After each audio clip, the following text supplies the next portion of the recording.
Ito po ang aking nilutong tanghalian, sinigang na baboy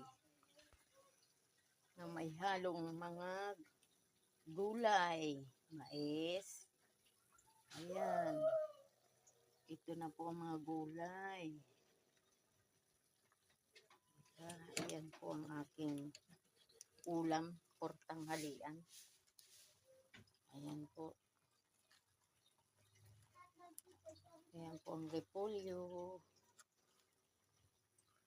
Ayan po ang mga gulay.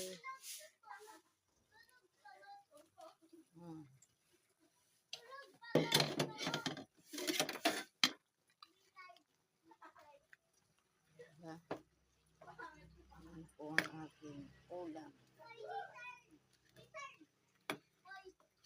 Repolyo.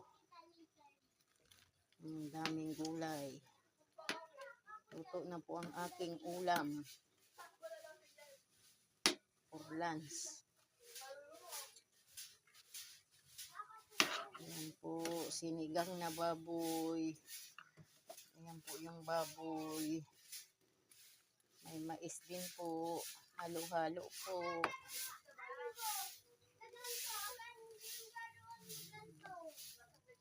Sarap nito. Ayan po ang aking ulam.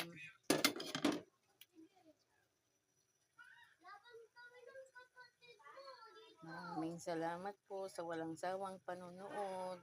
Thank you for watching. Bye!